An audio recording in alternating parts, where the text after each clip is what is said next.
Yes. Two.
Two, two, two, two, two, two. 1, 2. Check, check. 1, 2. So I don't need this mic to come back into it. Sis, are you hearing me back there?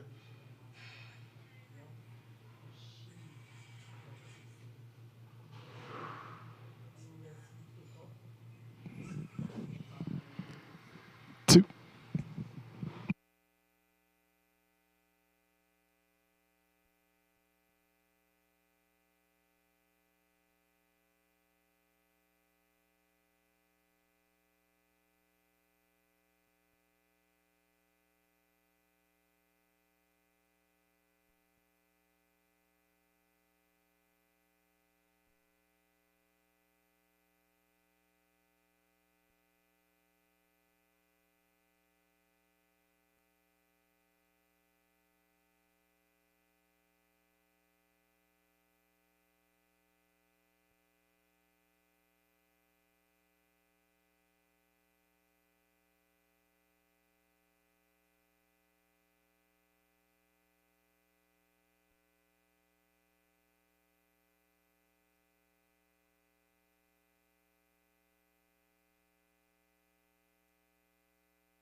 Today was my favorite place, but today I don't see nobody. All alone, no familiar face. Need someone to be right beside me. 7 days and 20 hours since you left. Different ways, your voice still popping in my chest. And I still hope, I hope you're coming back soon. You're coming back soon. Take me to another place where the fairy tales don't end. Magical, magical land, magical, magical land. To another place where the fairy tales don't end. Magical, magical land, magical, magical land, magical, magical land.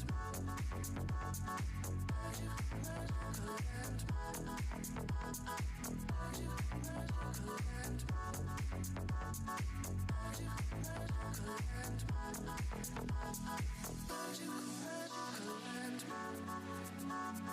Magical, magical land.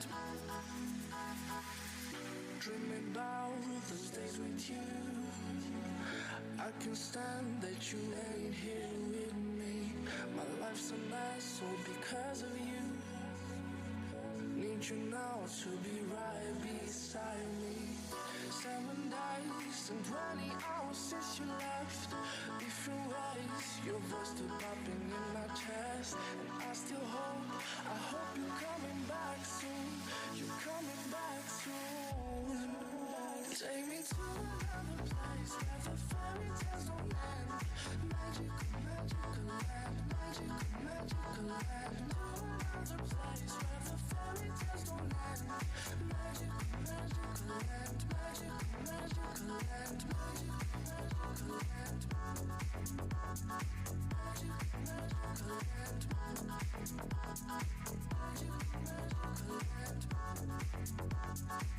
Magical, magical land.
part-time lovers.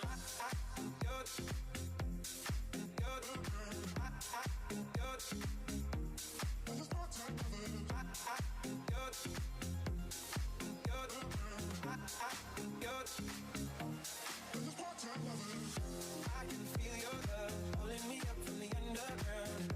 I don't need my drug. We could be more than just part-time lovers.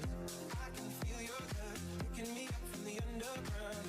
I don't need my drug. We could be more than just part-time lovers. I get robbed before my sleep as my thoughts begin to leave. I let go, but I don't know how. Yeah, I don't know how, but I need to now.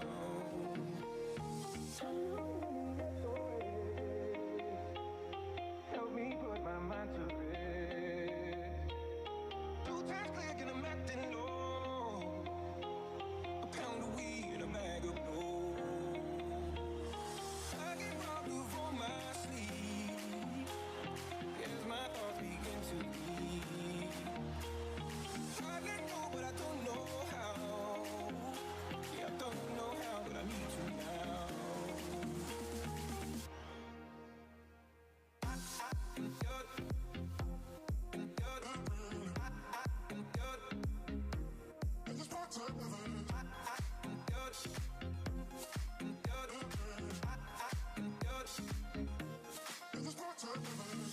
I can feel your love pulling me up from the underground.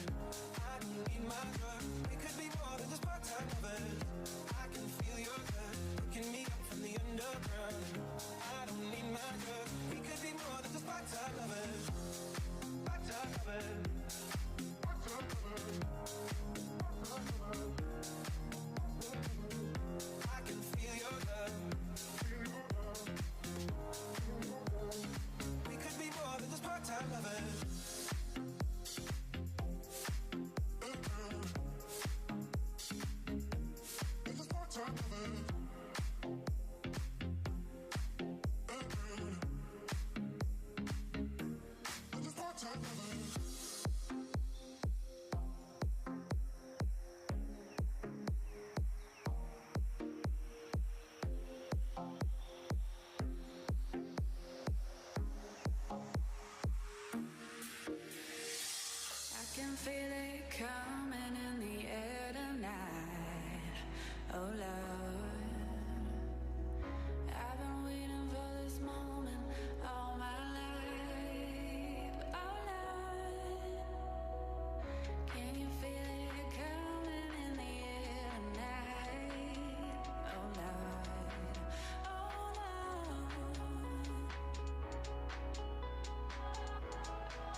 Well, the hurt doesn't show, but the pain still grows. It's no stranger.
Good afternoon, everyone. Thank you for being here after lunch. This session is going to be starting in 5 minutes. This is a session that will discuss the potential for agribusiness between Africa and the Caribbean. I will kindly ask you if you can come closer to the front in the first 3 or 4 rows. So we are closer for the discussion. At the end, we are going to open the floor for questions that you might have. So I would really appreciate if you can sit on the first 2, 3 lines of chairs. Thank you very much. We are starting in 5 minutes. Thank you very much.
Ladies and gentlemen, we know you're here and you've been here a little bit for a long time, but we'd love for you to sit closer. I know we got people in the back. Come on, move to the front, move to the front. Come on. We know you just ate. We need you to move to the front. Come on, get up. Get up. Yep. Lovely ladies in the back. I'm looking right at you. Come on, get up. To the front, to the front, to the front. Lovely ladies, thank you very much. Yeah, man. We'd love for you, gentlemen and ladies, to move to the forward as best as possible to the first 4 to 5 rows, please, so we can just fill it up and get everybody nice and cozy to keep things tight in this session. I like it, I like it, I like it a lot. Thank you very much, ladies and gentlemen.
Okay, there we go. Good afternoon, ladies and gentlemen. Trust that lunch was well, and we are ready to kick off this afternoon's segment for ACTIF 2023, day number 2.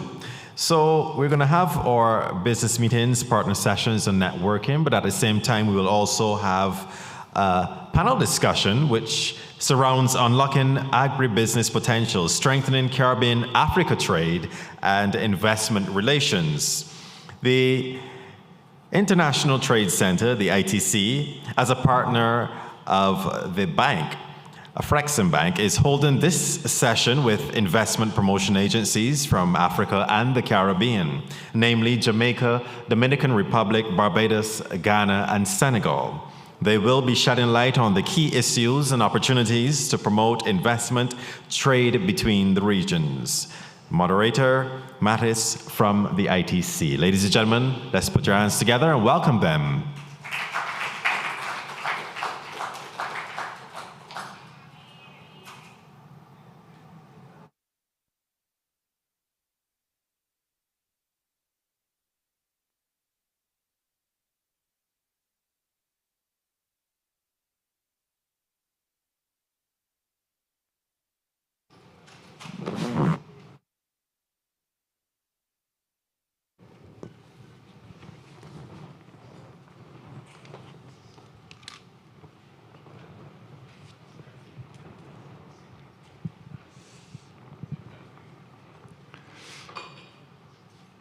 Hello? Yes. Well, good afternoon, everyone. Thank you very much for being here this afternoon on this panel. I will introduce again the members of the panelists here with me. We have Marlene Porter from JAMPRO. Jamaica is the Trade and Investment Promotion Organization of Jamaica. Thank you, Marlene, for being here. We have Eugenia Okire from Ghana Investment Promotion Center. Thank you very much. And we have also Ms. Natasha Walcott from Caribbean Expo Development Agency. And we are very proud to have a very gender-balanced panel on this day. Yes, claps to welcome. Then we have Mr. Serine Diop from ECOWAS TPO Network. Merci beaucoup d'être là. Serine will speak in French, and we will have translation by one interpreter on the front left of the office. And then we have also Mr. José Cedeño from Pro Dominicana, the Trade and Investment Promotion Agency of Dominican Republic. He will also speak in French. Then we have a private sector representative from Sierra Leone, Mr. Rashid Conte. Thank you very much for being here. He's a major actor in the cassava sector in Africa. And we will have some closing remarks by Yusuf Daya that we all know by now from Frexim Bank. So I thank you, all of you, for being here with us, and all the people that have attended the workshop. This session is about discussing the opportunities and challenges that we see for concretizing trade and investment between Africa and the Caribbean in the agricultural sector. Most of the members of the panel are from trade and investment promotion agencies from both Caribbean and Africa, and they will help us to understand what are the main challenges and opportunities. So to start, I will frame 2 questions for all of them, and I will give them, each one of them, 3 to 4 minutes to address them. And the question is, what are the specific areas between the agribusiness sector on which do you see concrete potential and opportunities for trade, investment, and cooperation between Africa and the Caribbean? And the second question is, what role can government and trade and investment promotion agencies play to support this trade from happening? And I will ask, please, Marlene, if you can start with the answer. Thank you very much. Thank you. Good afternoon, everyone.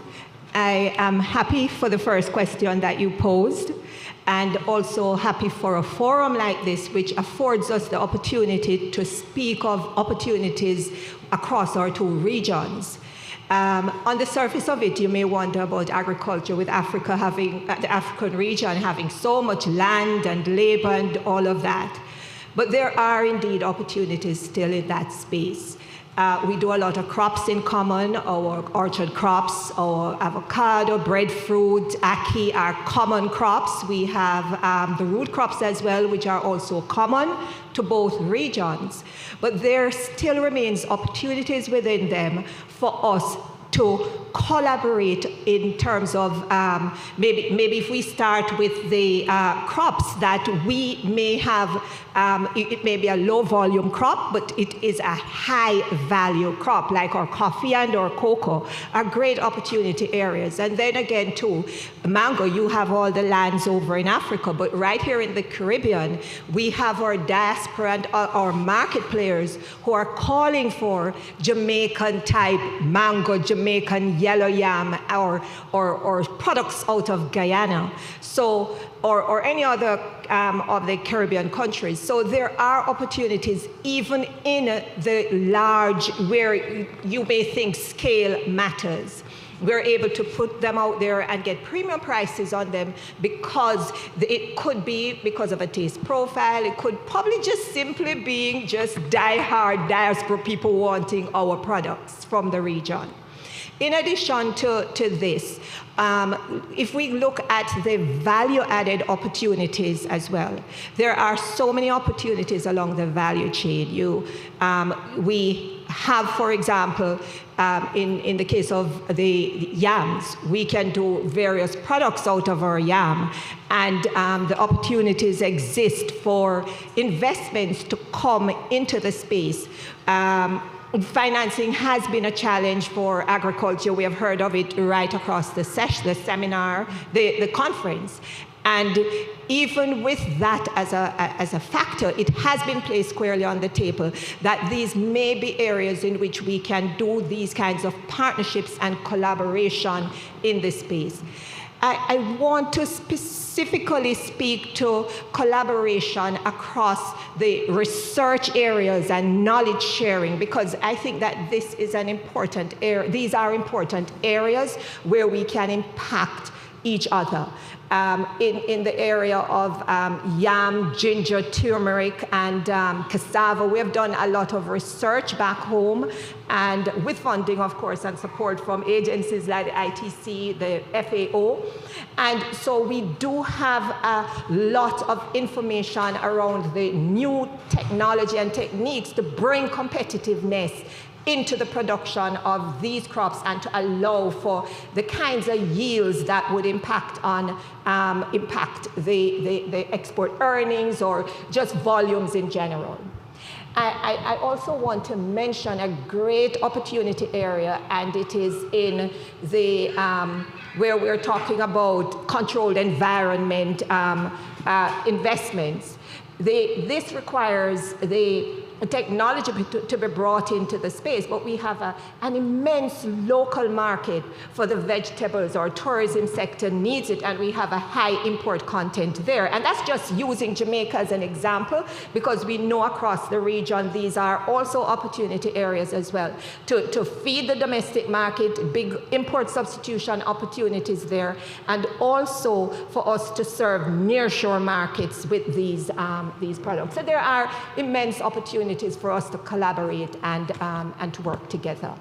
On the second question, which has to do with how we can support this level of collaboration. As governments, we have an important role to play in the area of creating that kind of environment, business environment, to facilitate this level of collaboration and to ensure that we can see the partnerships working. And so that's a big space. When we work with our investors, we see as government facilitation as being an important part of the support that we can give to the players that are coming in. Information need, just working across the government agencies. Any hiccups you may have, we're right there to do that kind of facilitation and support to ensure that these investments, these partnerships really work.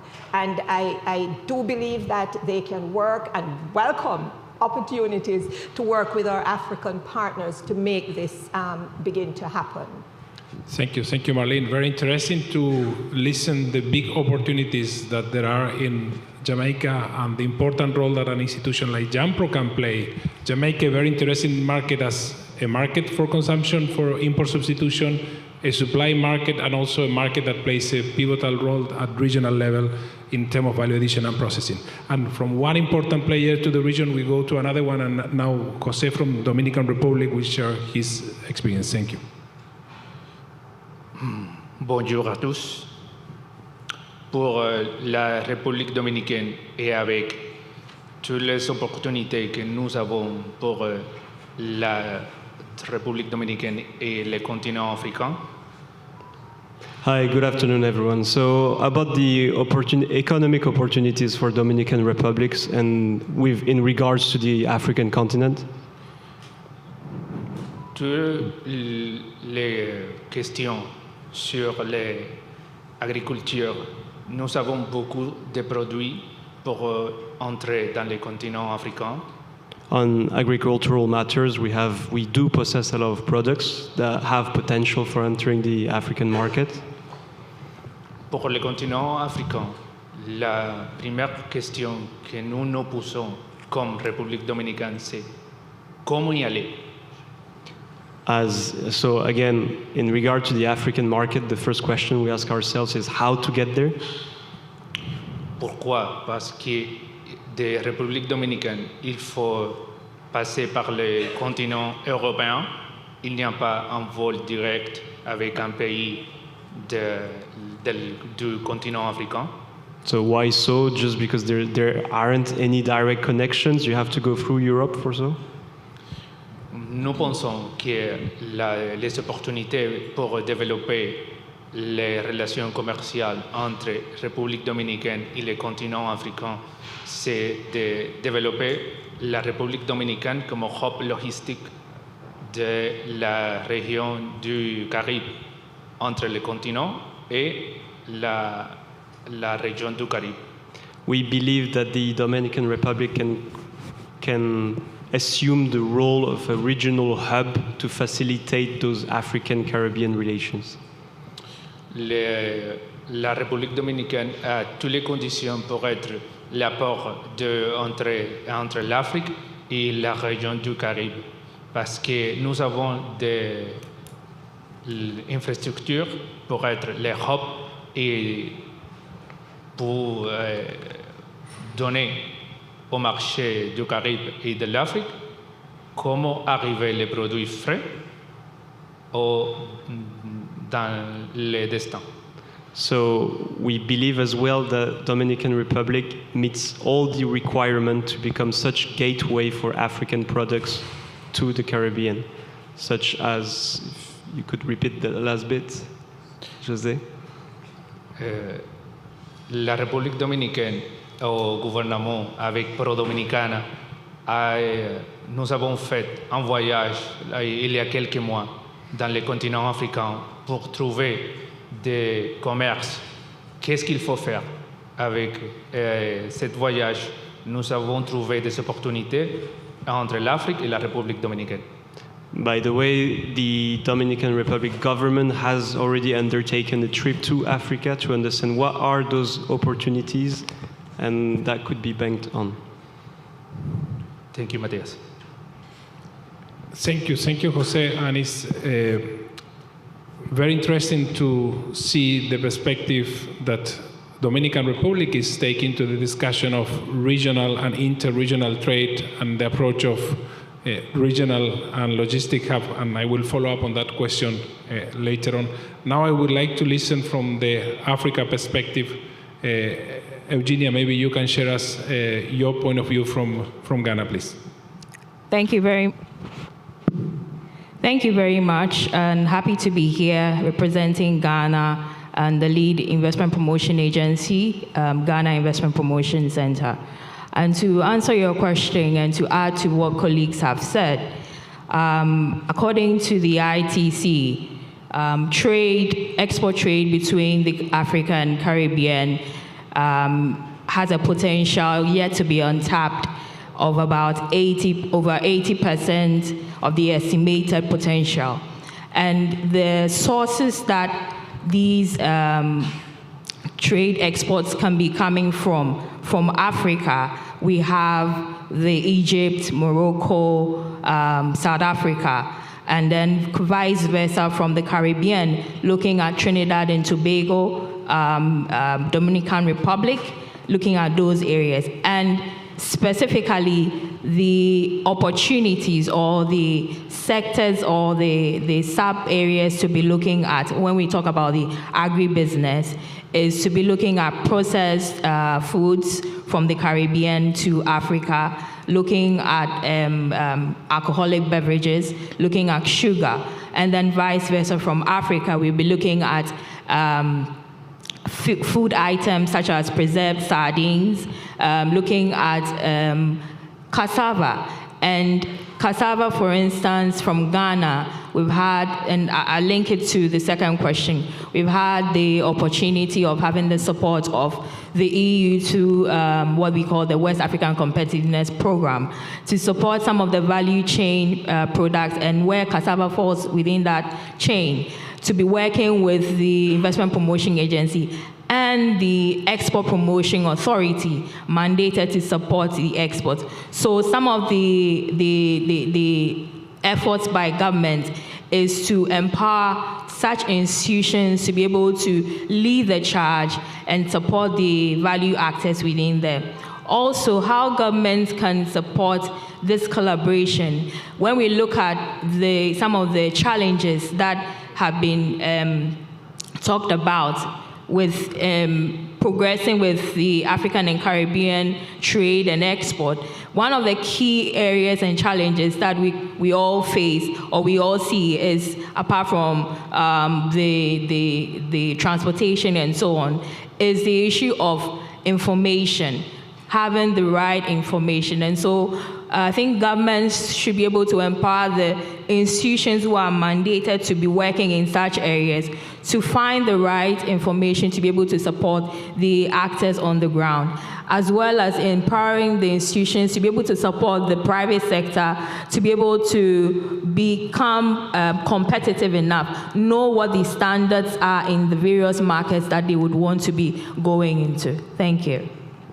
Thank you. Thank you very much, and many very good points for the follow-up discussion, the important role of the institutions, the critical role of information and data, and in many cases, lack of information and lack of data of where are the opportunities for the trade between Africa and the Caribbean, and also what you mentioned about the potential for trade and investment in process and value added out of agriculture, that this is one of the main areas that we have to explore in the region to remove from a reliance on simply export of raw materials.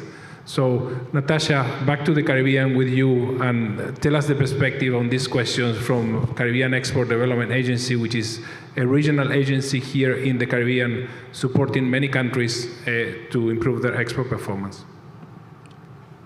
Thank you, Matthias, and good afternoon, everyone. Thanks to ITC and, of course, Afreximbank for this opportunity. As Matthias said, Caribbean Export, we work across CARICOM. So we work with Haiti, the other English-speaking members of CARICOM, but also we have Dominican Republic. And so in our mandate, it is to support businesses. We assist them to become export-ready, to become competitive, and when they're ready, to go to market. So I say this to say, in our day-to-day work, we work with small business and exporters across the region. So we've spoken a lot about the negligible trade between Africa and the Caribbean, but what hasn't been said is that that trade is mainly around petroleum and petroleum products. So petroleum leaves mainly Gabon, West Africa, to Trinidad, and it's re-exported. Right? But yet Africa has, what I understand, understand to be 60% of arable land.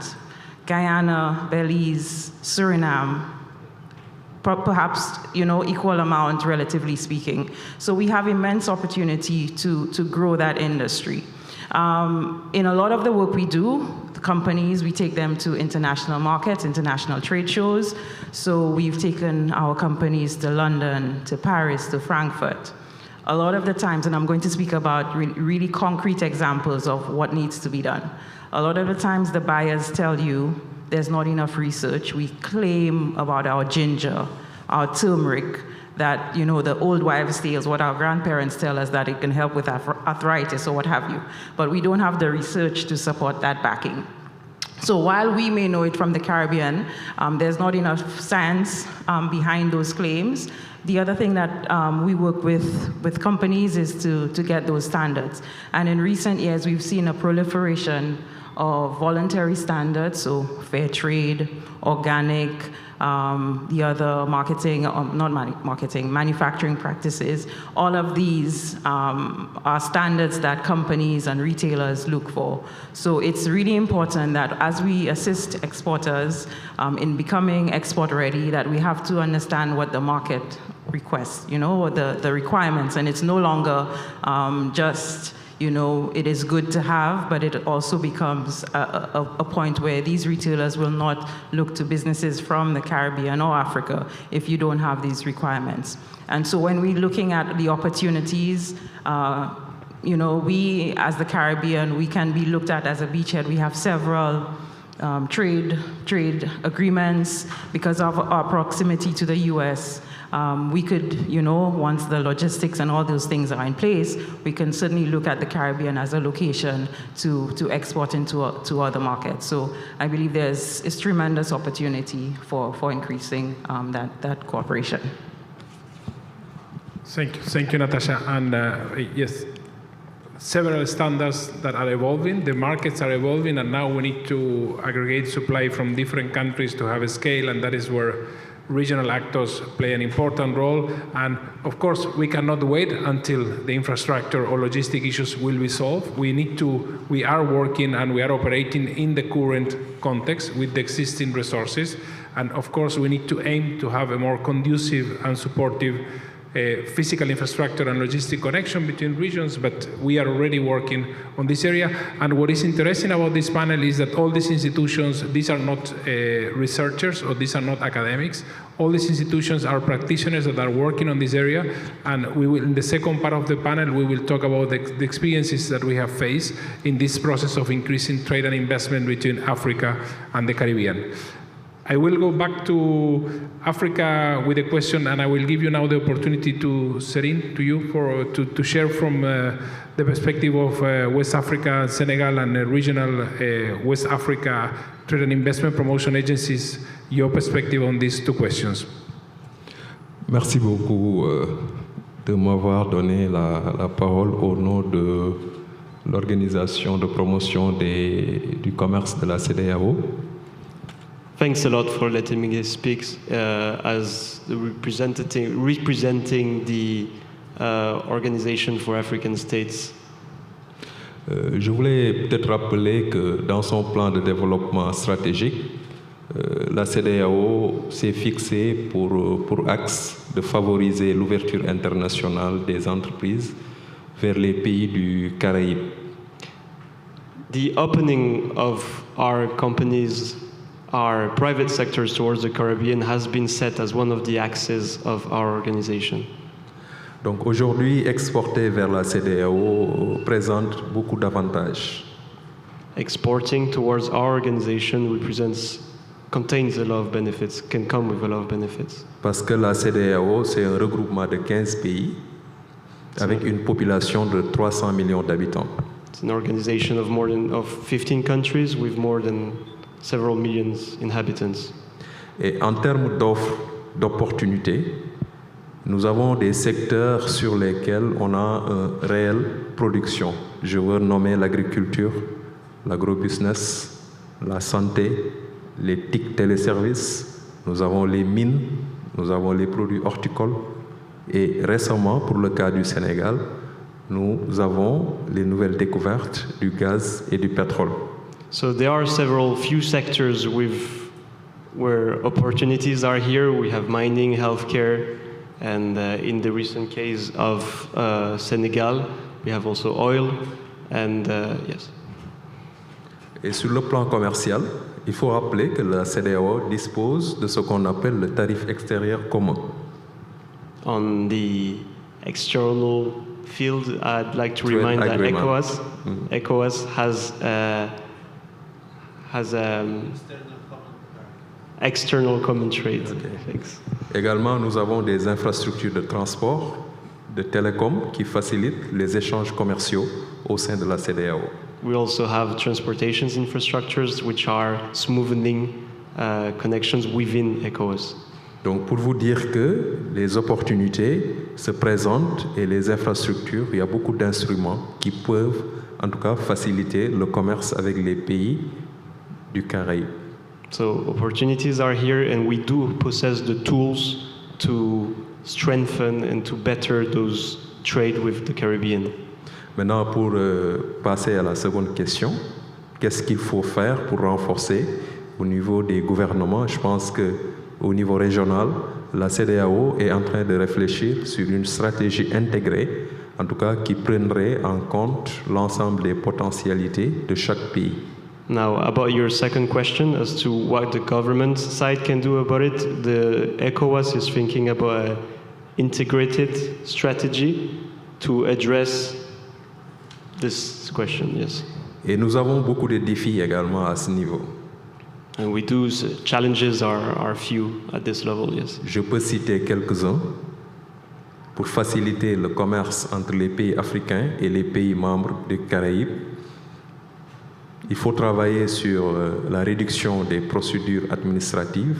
So let me list a few here to facilitate this trade between Africa and the Caribbean. So we have to ease on the administrative procedures. Les questions de normes, de certification pour les produits agricoles également doivent être revues. Norms and standardizations have to be reviewed. Également, il faut travailler sur la conformité commerciale. Also on trade conformity. Voilà, donc c'est quelques défis en tout cas qui nous semblent être très importants pour qu'on puisse aller vers la réussite autour de ce marché. So those are a few of the challenges that we considered very important to go forward on this matter. Voilà, je vous remercie. Okay, merci beaucoup. Thank you, Serine, and thank you to share the perspective, very concrete, of the challenges you see and the actions that you are taking together on West Africa. Before I go on the follow-up questions to the members of the panel, I would like to give the floor to Mr. Rashid Conte. He's an entrepreneur from Sierra Leone. He's a very important actor in the cassava sector in Sierra Leone and in the region. And also we would like to see and listen to his perspective from this topic. And this is one of the values of this type of events, on which we have the institutions, the private sector, we have Africa Union here listening, we have CARICOM representatives, so it's a very good forum for discussing this type of topics. Monsieur, s'il vous plaît. Mr. President. Thank you very much, Mr. Moderator. I'm happy to be with the panelists, basically. They have talked about policies. Now let me put this into perspective and talk about monetary terms as a private sector person. Africa as a whole, 52, 55 countries account for, the total population is about 1.4 billion people in Africa.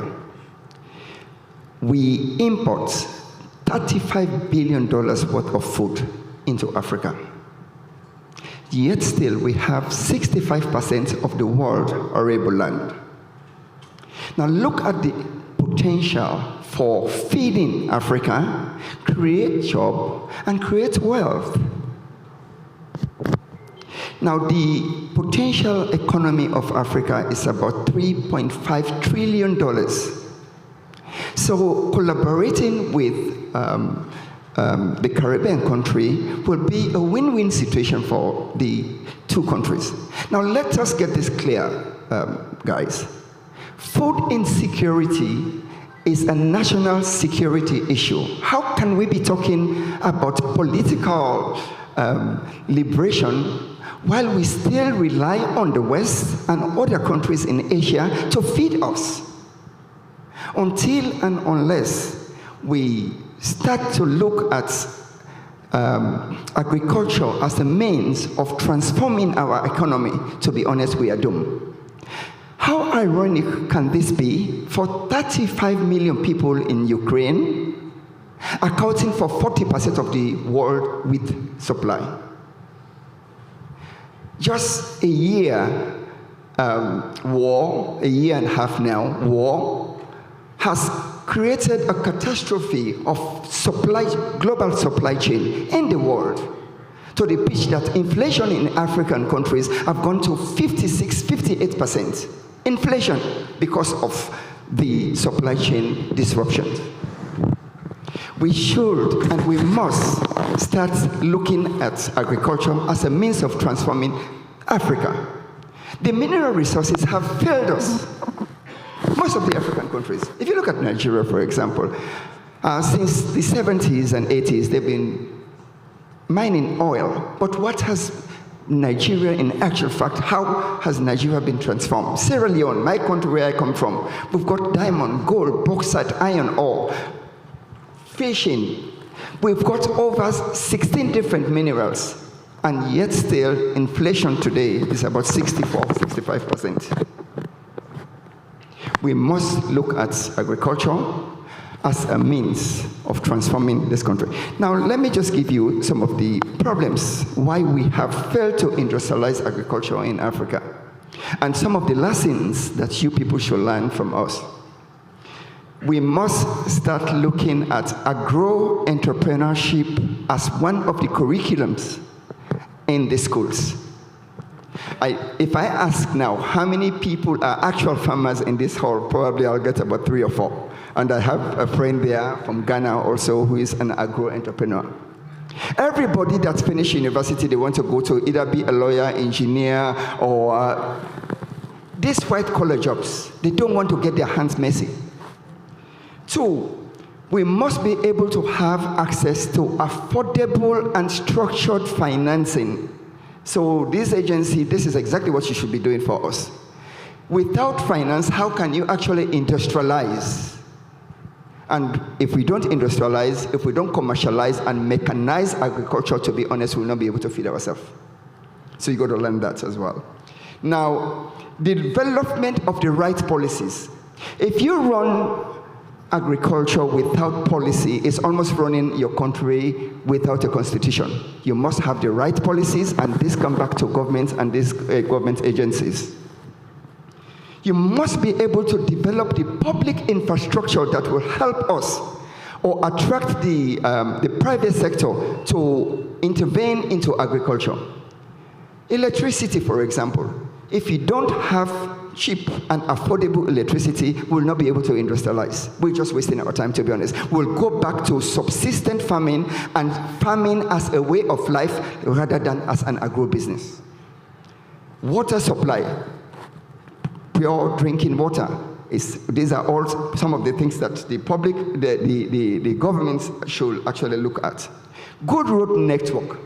I have my farm, which is about 20-mile radius from my factory itself, but it takes sometimes a whole day to get to just do the 20-mile radius because of bad road network. Compliance to standards. Again, for you to be able to export most of your products, it must comply to not only the local standards, but international standards as well. And standards, it's expensive. It's expensive. And understand this also that agriculture and agro-processing, it's very, very expensive. Logistical nightmare. Even trade among ourselves in Africa is a huge problem. If I ship a container from Sierra Leone to Nigeria, it goes to Antwerp before it gets to Nigeria.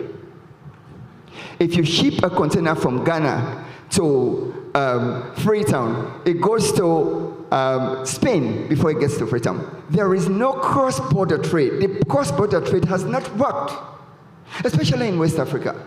We have the Mano River Union, which is about 4 countries. It has not worked.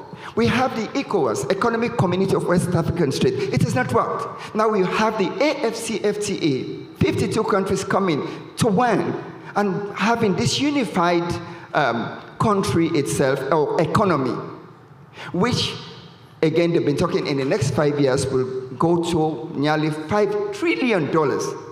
But we've got to fix the logistical nightmare. From Sierra Leone, for example, to Brazil, if you go across, it's only 4 hours. 4 hours going across. But I left day before yesterday just to come here. I went around the world just to get here. We need to start looking at transportation problems and logistical problems. Please, let us look at industrialization, mechanization, and commercialization. Then we'll be able to fix agriculture and agro-processing. Thank you. Thank you very much for that very personal and experienced statement and intervention. And it's very important to understand the critical strategic role that agriculture plays and can play for both of our regions. It is also very important to understand that agriculture is about value addition because it has significant cost, but it can be very profitable for the youth and for the new generations if done properly. So it's in our interest to really work on this sector and make sure that we have the right incentives in place.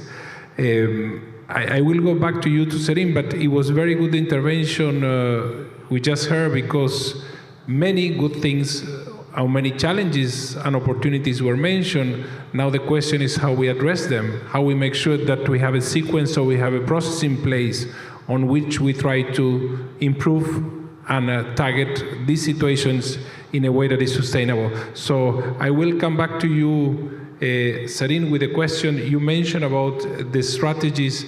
Could you develop a bit more this concept of the strategic approach that you have been developing for the emerging markets and describe some of the elements that you have considered there, please? Serin, je viens vers toi. Pour développer, s'il vous plaît, un peu les éléments de la stratégie que vous avez mentionné sur les marchés émergents, s'il vous plaît. Voilà, donc pour développer un peu les relations entre la CEDEAO et les pays membres des Caraïbes, je pense qu'il faudrait d'abord identifier les marchés. So to strengthen, develop those relations between ECOWAS and the Caribbean, first we have to identify those markets. Identifier les marchés, essayer de mettre en place des mécanismes d'incitation, à l'image des accords commerciaux. So identify these markets, have incentive mechanism to match those trade agreements, Mitch, qui permettrait l'accès en franchise des produits. To allow, I guess it's duty-free access to produces. Yeah. Voilà. Donc l'autre élément qui nous paraît être important, c'est de renforcer le secteur privé. Mettre en place des appuis financiers qui permettraient aux entreprises de pouvoir participer aux foires, manifestations commerciales qui se trouvent dans les régions. So to strengthen the private sectors, give it access to the necessary financing to take part into any conferences, fairs that they would be concerned by. Et enfin, mettre en place un environnement des affaires qui répond aux standards internationaux avec moins de contraintes. And put into place a business environment that would facilitate those relations. Voilà quelques solutions que nous pensons. So here are a few solutions that could be useful. Merci beaucoup, Serin. Thank you very much. I will come back to you, Marlene. We know that Jamaica and Jampro in particular had a lot of experience adding value to agricultural products to penetrate into regional markets, international markets, and this experience could be very useful for the connection between Caribbean and Africa. Could you develop this a bit more, please? The Jampro operates as a trade promotions agency as well as an investment promotions agency. On the investment, in order to get the products to export in the sort of volumes and the scale, and to ensure that we have stable supplies for the export markets, we have to work with our investors from the farm level right through to ensure that they have the products that we need to get into markets. And so a lot of the work that we do starts from the supply side, where we do strategies and studies with support, of course, from our international agencies like yourselves. And so we work on strategies to develop specific areas.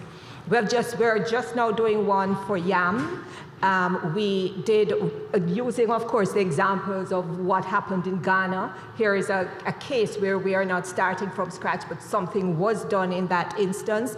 And so it creates a foundation for further work. We also have worked on a strategy for coffee. I want to speak specifically, though, to the cassava area. This is, I think it was Forbes magazine back in 2019 described cassava as a diamond in the rough. And it is indeed a diamond for many of our countries across Africa and in the Caribbean. It is one of the top staples that feeds our nations, our people. And there are so many opportunities within cassava itself, the value-added opportunities there. We have cassava flour, cassava bread, boiled cassava. I mean, my African colleague can probably speak to some of it, but there are just so many opportunities for feeding ourselves, as animal feed, opportunities as well for biofuels. They're really, it is one of those versatile crops. It is also a product that clearly speaks to that we should be looking at if we're talking about food security across the region. Cassava is certainly one of those that I would place high on that agenda. And there are so many other uses that we could put cassava to. We have a specific case in the use of cassava back in Jamaica, where Red Stripe, which is a multinational, had come in and worked with our farmers to ramp up production in order to use the product in their brew, substituting for the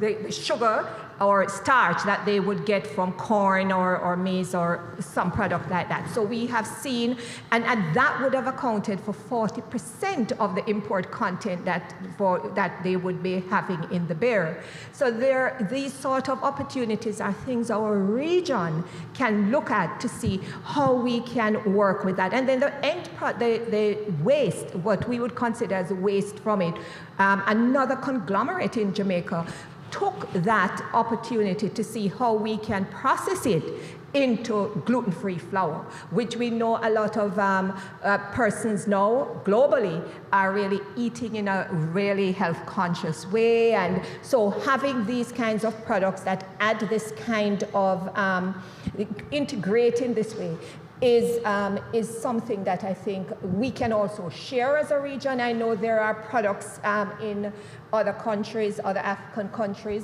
that you may have worked on, you may have developed, and it is an opportunity for us to cross-share on some of the learnings in these areas as well. Great opportunity for collaboration in cassava.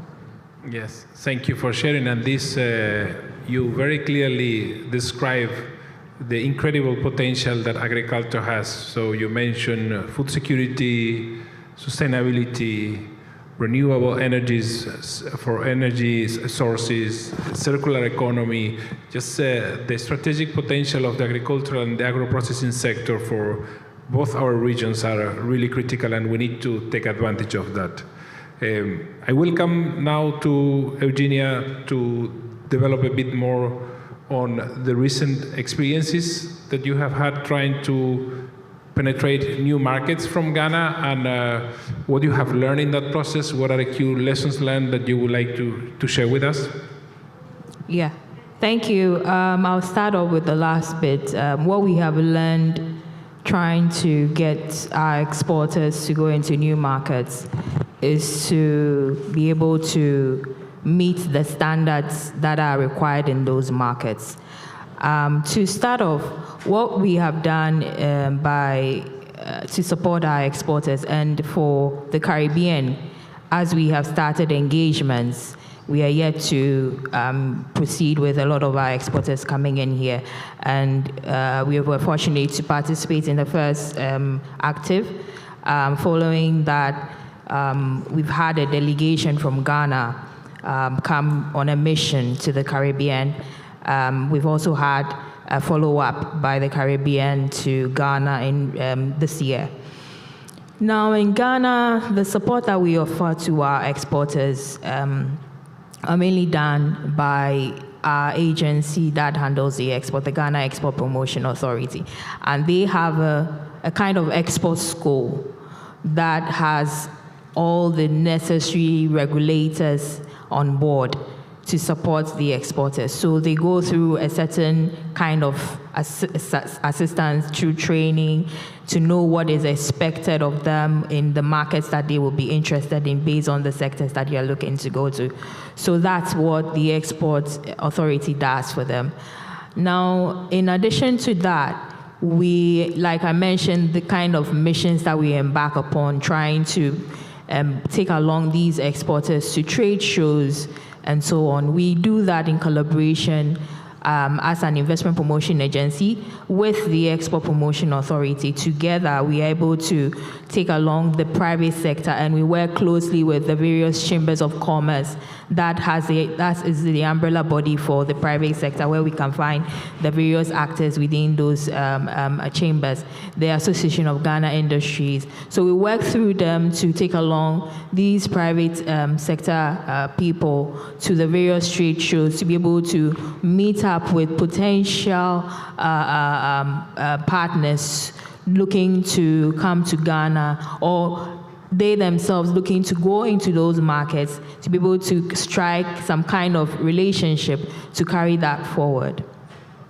The other bit that I would add is the bit about trying to open up trade hubs in key strategic locations.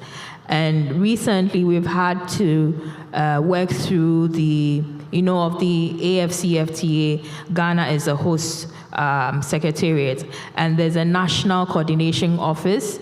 So the Ministry of Trade and Industry works closely with them, and we've been able to open a trade hub in Kenya where the exporters can get some kind of assistance and be able to have the access that they need within those regions. So I think these three lessons could be some of the ways that we could approach the African Caribbean way of trying to put together our various exporters and our investors together. Thank you. Thank you, Virginia. And it's very interesting for us what we have observed in recent years and the impact that this initiative by Afrexim Bank and African Union and CARICOM had. We see more and more the trade and investment promotion agencies from both regions, Caribbean and Africa, trying to see how they can improve their game and the understanding of the opportunities in the other market. Some of them already translating this into their institutional strategies and into the work plans and doing real activities to connect both markets. So I think that slowly but surely, both regions are trying to get better prepared and take advantage of the market of opportunities that are there.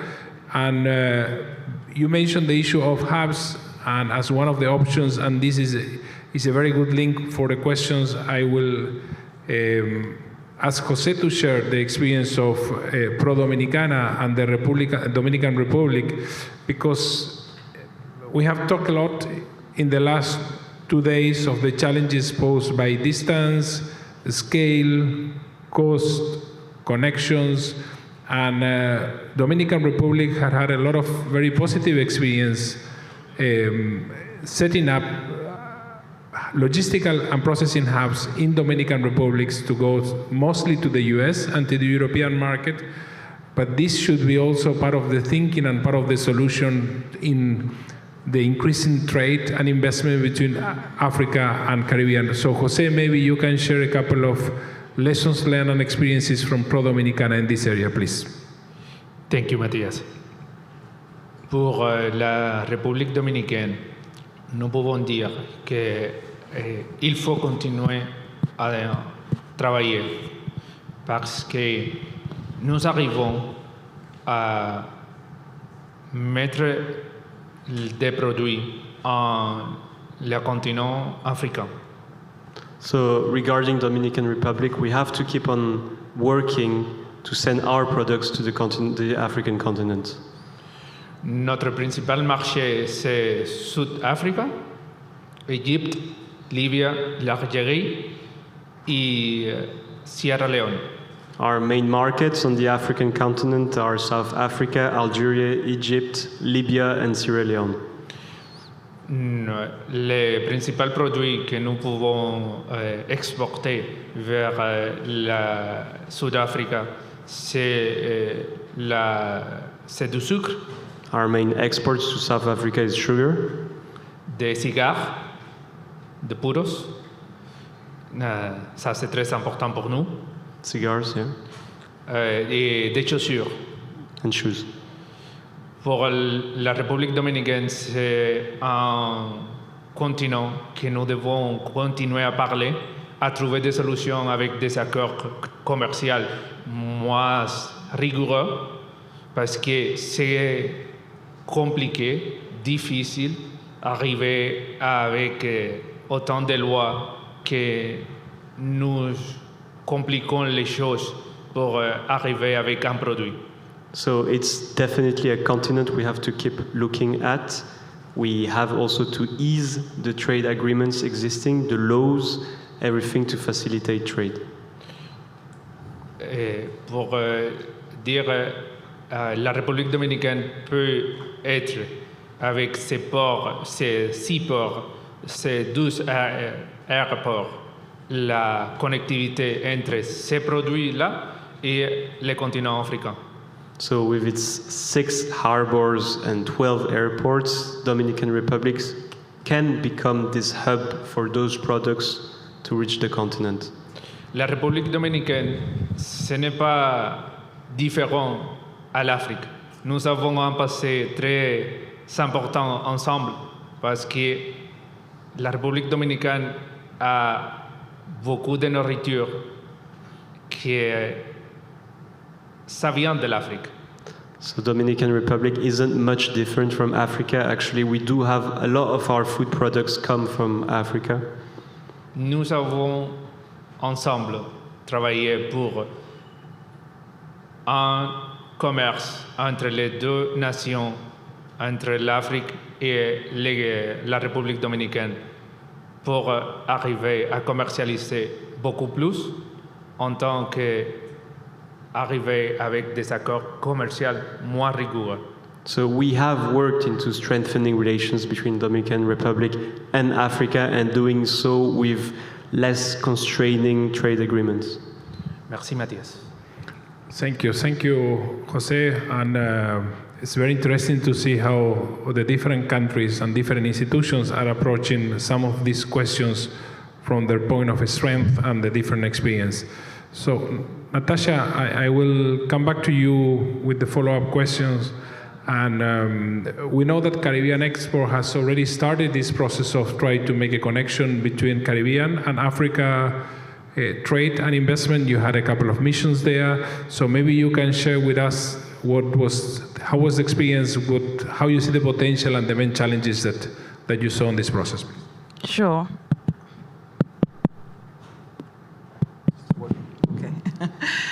Thank you, Matthias. And just to add that when the gentleman from Sierra Leone was speaking, he was pretty much speaking about the average Caribbean experience, right? Whether you're talking financing, access, mechanization, industrialization, it's all the same standards. These are the same issues that the Caribbean exporters speak about. We were in Grenada earlier this year, and I learned something very interesting, that while maybe not an African product, that it takes 20 pounds of wet sea moss to get 1 pound dry, right? And that is something that was astonishing for us, because we've realized, especially since COVID, there's a lot of demand for sea moss, for cassava, for the gluten-free flours. You know, it's now sexy. It's breadfruit flour, plantain, banana flour that you use in porridge, in cereals, and so on. So the data has shown that since COVID, there's a lot of demand for those sustainable, healthy products, right? But we have the issue of mechanization. So we at Caribbean Export, we recognize that need, that financing is important. And at a recent Caribbean Investment Forum that was only held last week in Bahamas, what we've decided to do is to play the role of facilitator, especially in the role of increasing the pipeline for investment. So at our recent event, what we did was work with Caribbean Development Bank to support project packaging. So we have, and that is a model for us, we invite investors from around the world, and we give the opportunity for project owners from across the Caribbean to pitch their projects to those in the room. And I'm looking at the gentleman from Afrexim Bank, because it's something that we have spoken to the CARICOM office about increasing that pipeline.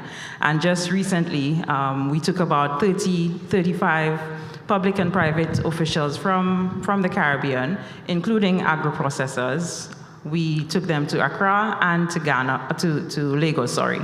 And there, over the 10-day mission, we had close to 120 business meetings from partners on our side and those from West Africa.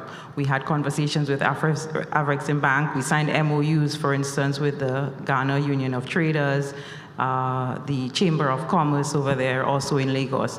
And we believe that, yes, the political directorate, the political conversation is necessary, but for us to move the needle, we really need to have the business people speak to meet. And we're hoping from as perhaps next month, we recognize that Afrexim Bank was busy with this. We've already signaled to have some webinars where we invite the African counterparts and those on our side to really speak and understand how to do business and to engage, and also using the tools from ITC, export potential, market access. The data is quite important. So these are the areas that we work in to ensure that the business happens. Thank you. Thank you, Natasha. Yeah, you can clap. And it's very good because basically the data show us that we have $1 billion of US dollar of trade potential both ways, but we have to tap into it. It's a lot of work. We need to really keep doing, all institutions, private sector, government support our work to make sure that we materialize as much as possible of that potential, and also we improve the background and the ecosystem on which we operate to continue increasing that potential. We are approaching the final part of the panel. In a couple of minutes, I will open the floor in case someone from the audience have questions or comments, and we will have some final reaction or closing remarks from our colleague Yusuf Daya from Afrexim Bank. But before doing that, I will give back the floor to our colleagues from Sierra Leone to basically, from after what you have heard and from your experience, if you want to share with us your views and ideas on what are the priorities going forward, please.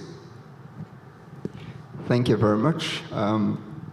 Greatly impressed with the panelists and what I've heard. The challenges between Africa and the Caribbean, it's not too much, to be honest. We've got similar problems, and we can fix it together.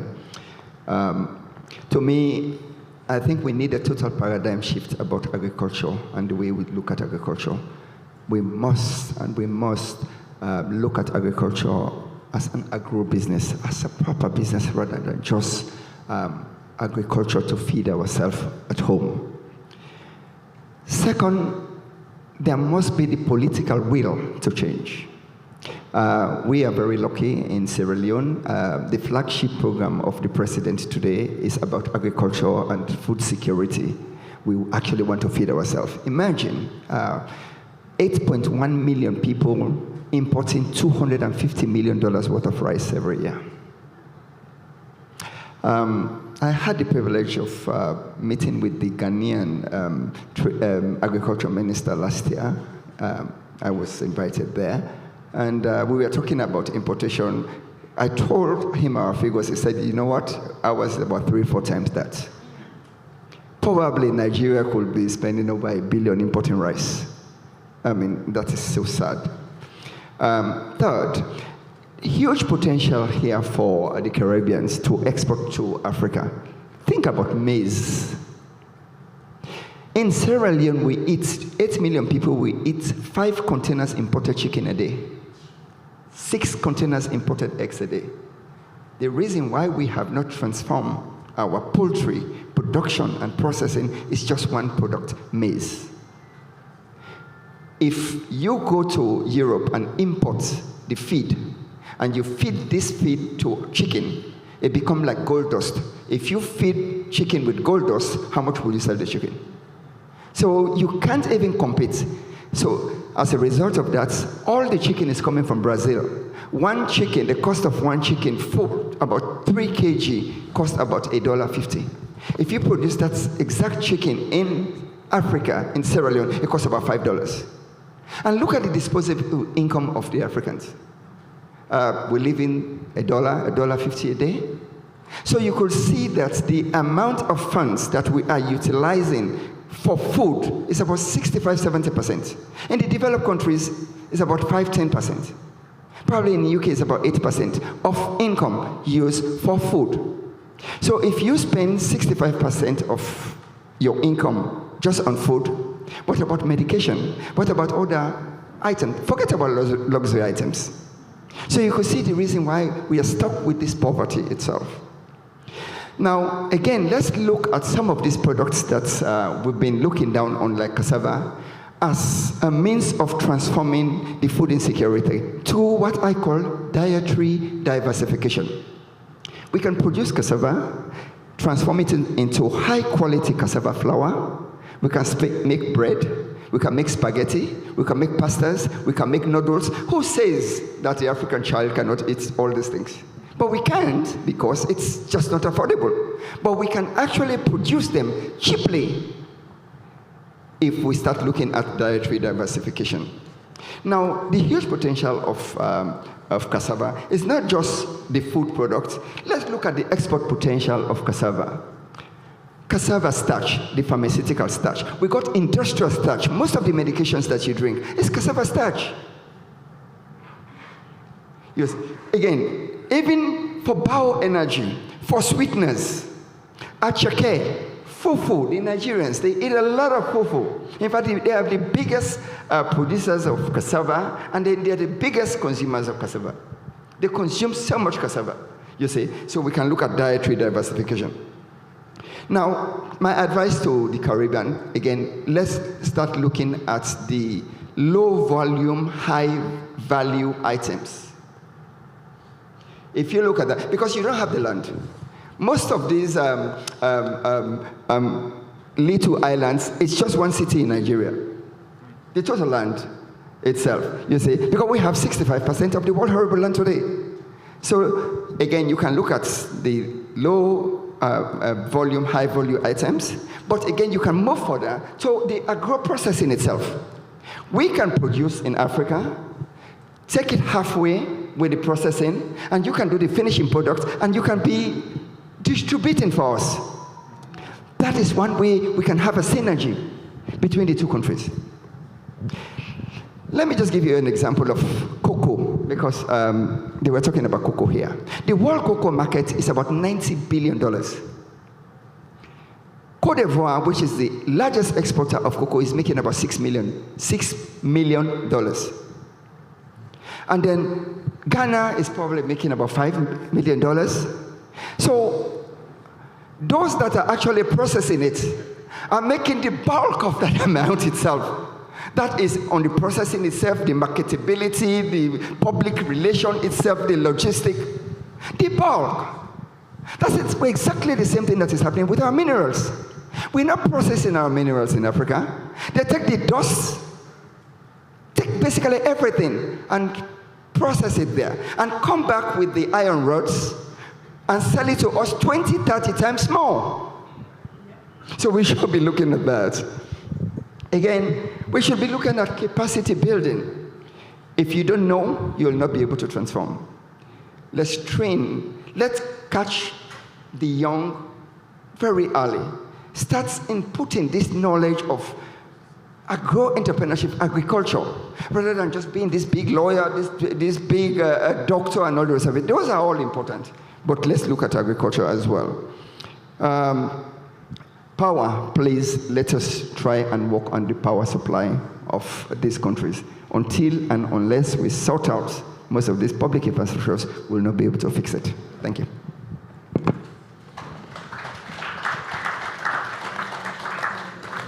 Thank you very much, Mr. Conte. A lot of food for thought we get here. It's good, it's a panel on agriculture, so we should be fit. So we open now for questions or statement. Yes, we have someone here that is raising the hand.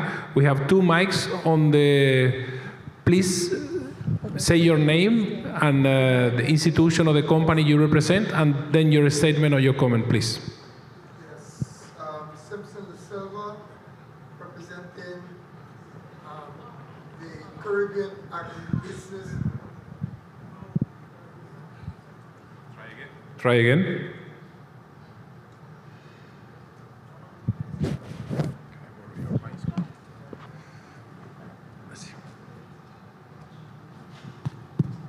Yeah. Yes, Simpson De Silva, representing Caribbean Agribusiness Association and the International Decade for People of African Descent Assembly Guyana.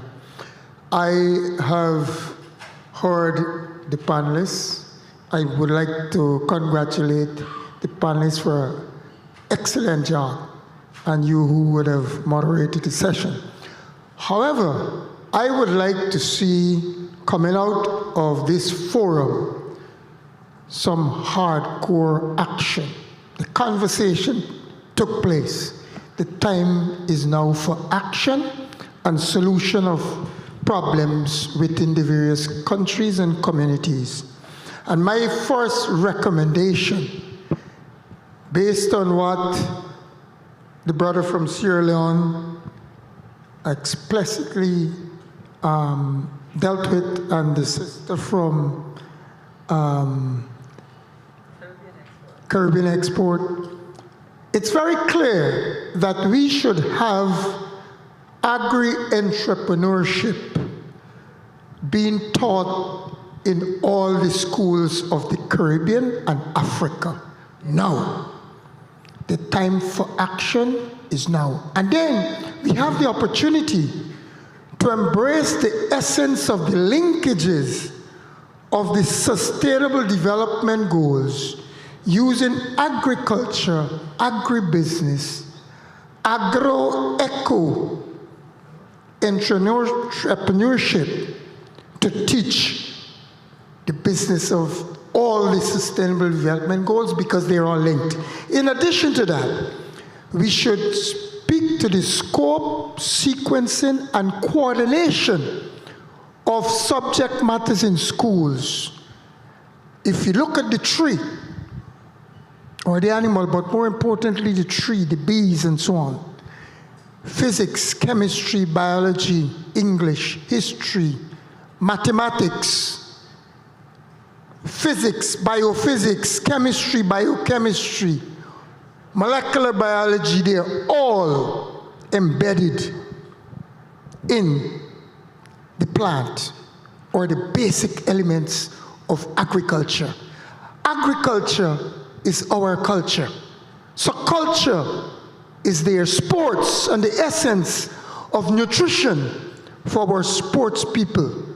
So there is it that we have the opportunity to involve our young people right now. The dance, the play, the joke should be over. The gaffe should be over. And we should, from this forum, the Agri-Caribbean Trade and Investment Forum 2023, have a declaration for all and sundry to embrace and take action now. That's my humble recommendation. Very nice.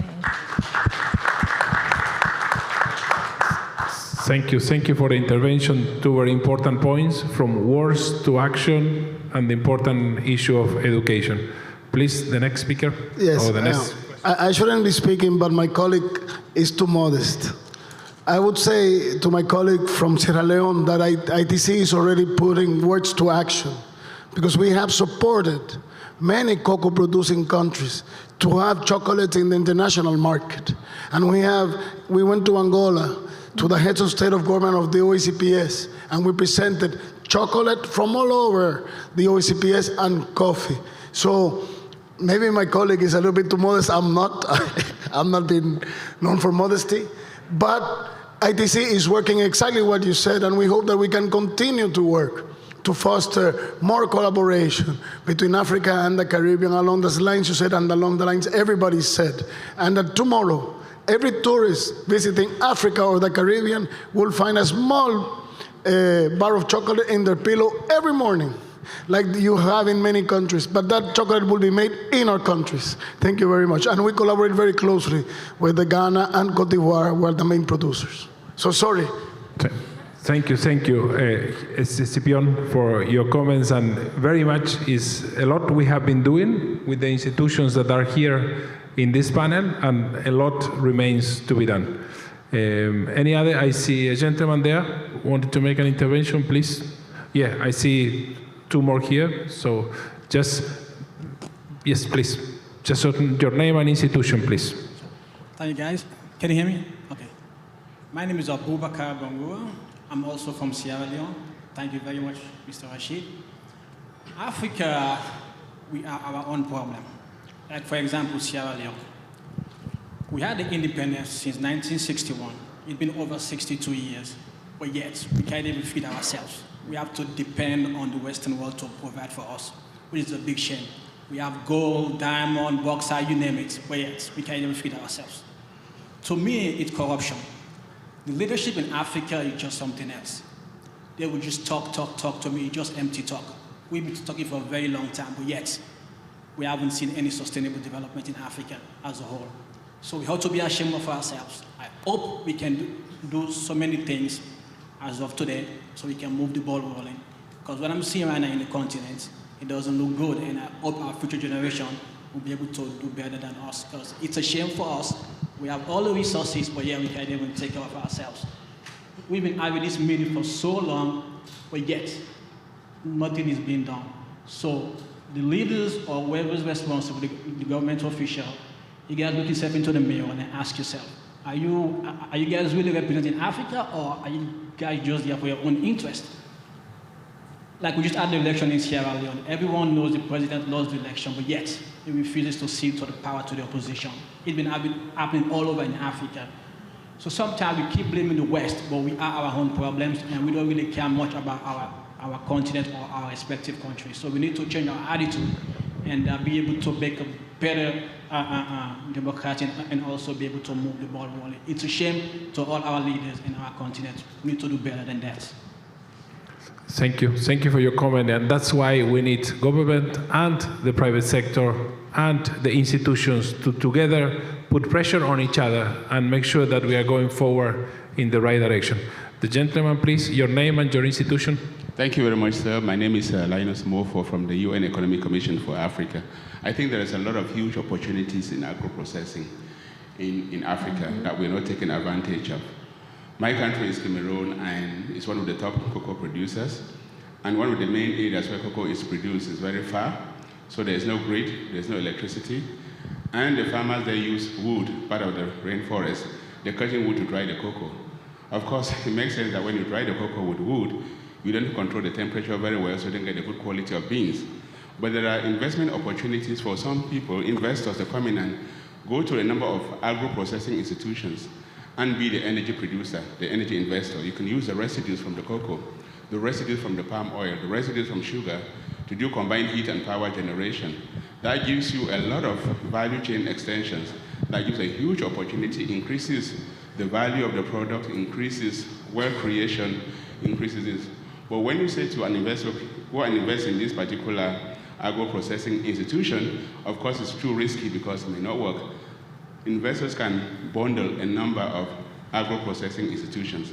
The rice production facility, the sugar one, the palm oil one, this gives you a big bundle of investment that if one fails, the other doesn't fail, but it gives you a huge opportunity, and I think this has not yet been tapped upon, and I'm just wondering that this would be something that the two regions can consider as a way forward. Thank you.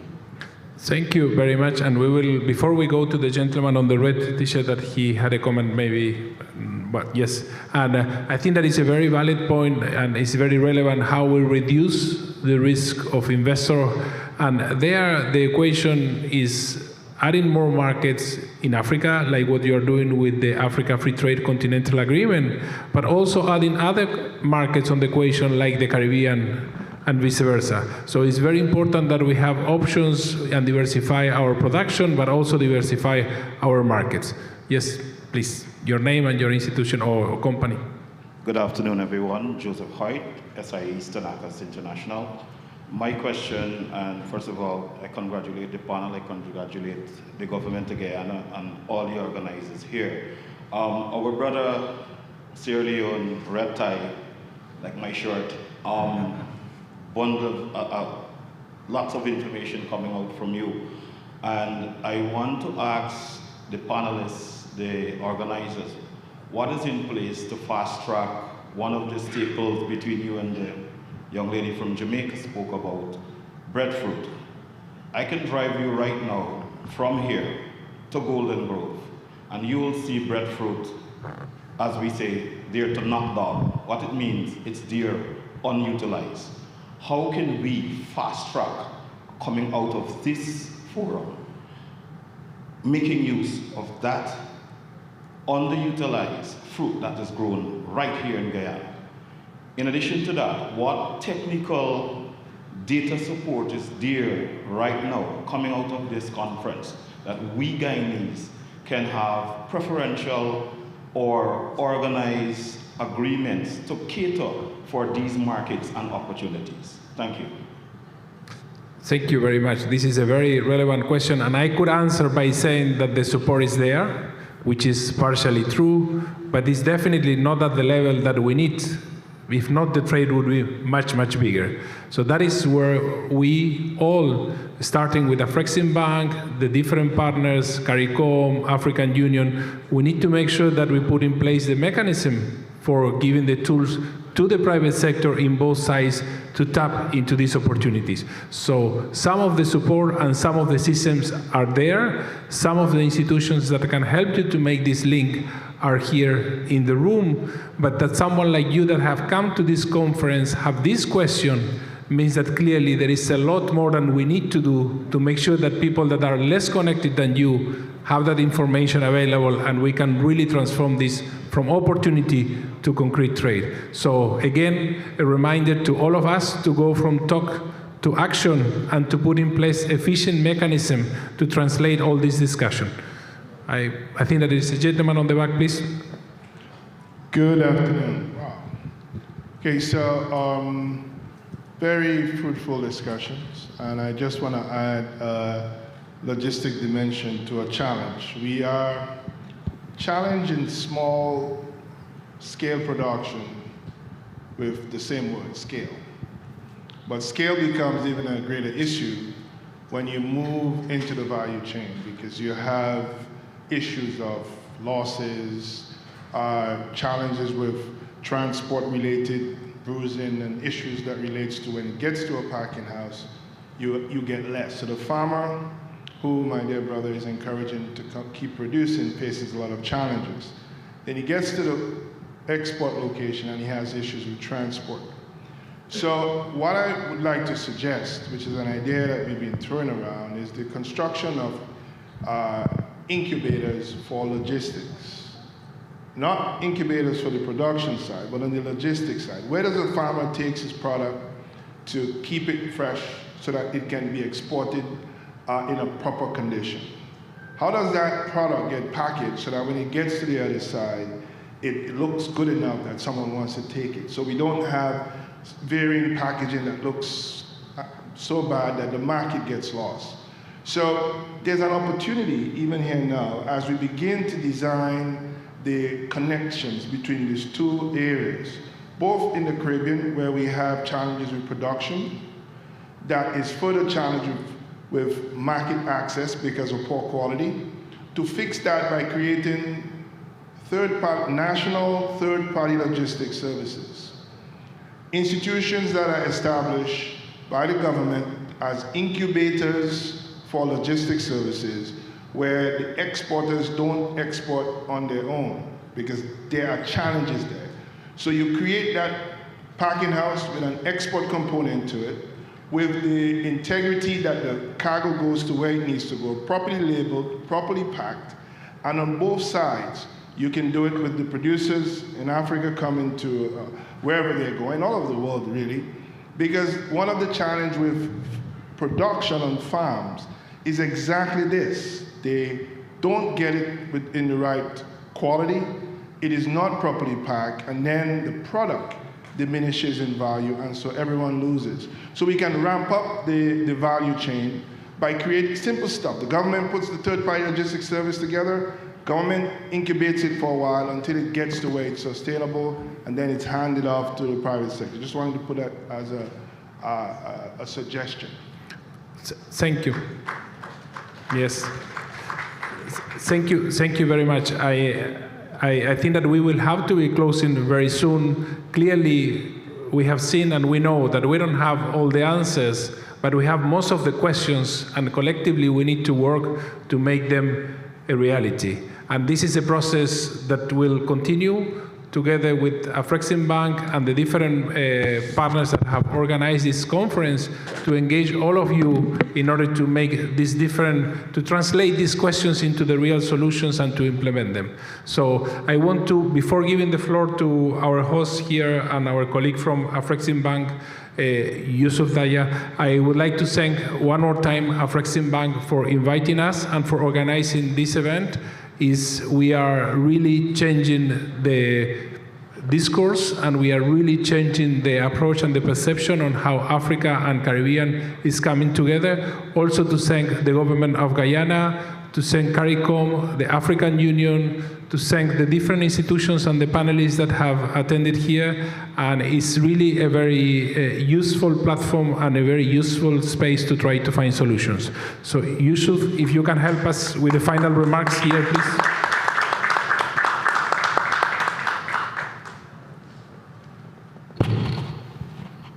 Good afternoon, everyone. Matthias, thank you very much. And I've actually got the easiest job here because I have processed all this information. I had the benefit of these experts with their insightful comments and their views and their perspectives. And I think it just speaks to the benefit of these kinds of forums. We're seeing this for the second year in a row. We're seeing the engagement, the opportunities, and the excitement that is coming out. And certainly in the agricultural sector, we see the opportunities. In a previous, very previous life, I worked in the agricultural sector. My background was agricultural economics. So I know the sector. It's a sector that is dear to me. And I think many of the panelists had mentioned it, that we cannot talk about development, we cannot talk about industrialization without addressing the agricultural sector. It accounts for huge employment across the African continent and similarly in the Caribbean. I think in the Caribbean, around 30% of employment is in the agricultural sector. In Africa, directly and indirectly, agriculture contributes to about 60 to 70% of employment. So any move to industrialization, any move to development has to take agriculture into account.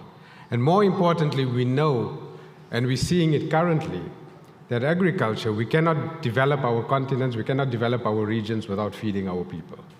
The issues of food security that currently present themselves, the gentleman from Sierra Leone put it so eloquently. A continent with 60% of the world's arable land is struggling to feed itself because of a war that's outside somewhere. It's unacceptable. And it's something that needs to be addressed as a continent and working with partners, with like-minded regions, Africa and the Caribbean coming together to do that. The opportunities that Africa presents for Caribbean agriculture are immense. We are a population of 1.4 billion people. We are the fastest growing population in the world. We will have to triple agricultural production by 2050 just to feed this growing population. Huge opportunities, rising, the fastest growing middle class in the world. Huge opportunities for agro-industries in the Caribbean to access a market that is being integrated under an African continental free trade area. Huge opportunities for Africa to also use the Caribbean and work with our Caribbean partners to access the 27 trillion market that is Latin America and North America. So I think these opportunities exist. We've discussed some of the critical issues around technology and research. The world is changing. We are confronted with a climate crisis. How do we collaborate on climate-smart agriculture? How do we collaborate on research and innovation? How do we collaborate? The discussion around cassava was completely fascinating. And I know, Matthias, we've had a discussion that we need to take this forward. This is really an opportunity for practical collaboration between Africa and the Caribbean. So I think, just in closing, I don't want to take too much time, but just to thank the panelists, to thank the ITC for bringing together this panel and for inviting the bank to be a part of it as well. The bank stands ready to support.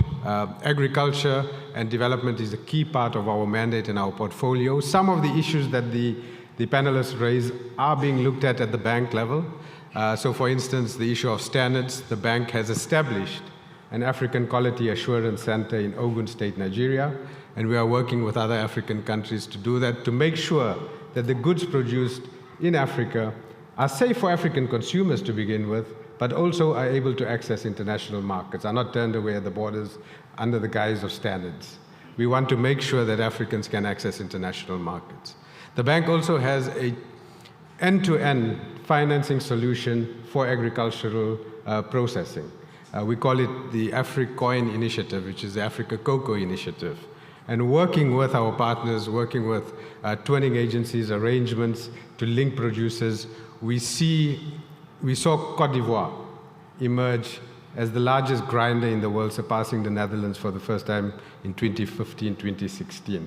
Yes, it's only one step up the value chain, but nonetheless, it's a step. And this is what we need to do more of. We need to build demand for each other's products and integrate and work collaboratively with our private sector. One of the issues that came up more towards the end of the panel also, I just want to address, is what is being done. And one of the questions from the floor, the gentleman with the red, he raised it. And coincidentally, we had a meeting over lunch today to talk exactly about this issue. We were discussing how do we bring the private sector together. So we are going to work with the ITC, we are going to work with the African Business Council, the African Union, as well as the CPSO, Caribbean Private Sector Organization, to make sure that we link the African and Caribbean private sector to take advantage of these opportunities. And we had a long discussion and a long debate, and one of the priority areas will be agriculture. So, colleagues, thank you again very much for your very insightful comments. Too much to chew on. I'll have to go back and think about a lot of it. But I'd like to say that in Afreximbank, in the ITC, you have partners who are willing to support and drive this agenda. I thank you.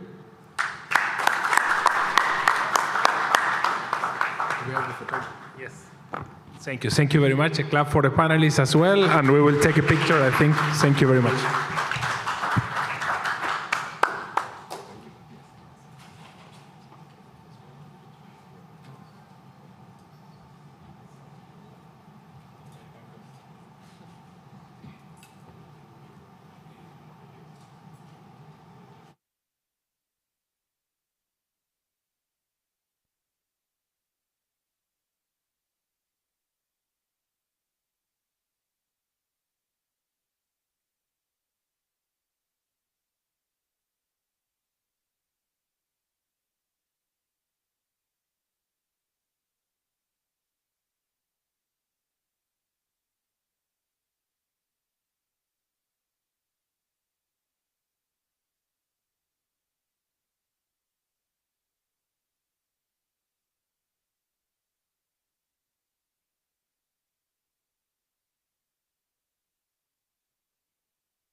Good afternoon once again, everyone. And just to update you, to let you know that our closing statement and ceremony will be at 4:30 p.m. So just in a few minutes will be our closing, 4:30 p.m. You can stand by for that. Don't forget tonight as well, we're going to have our cultural night and gastronomic showcase. And it seems that it's going to be a very fantastic evening from what I saw the lineup to be. And you would have heard bits of information about that earlier too as well. Many thanks to our sponsors, the government of Guyana, also Unando, Invest Barbados, Barbados Tourism Marketing Inc. And we will see you at 4:30 for the closing. Thank you.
you.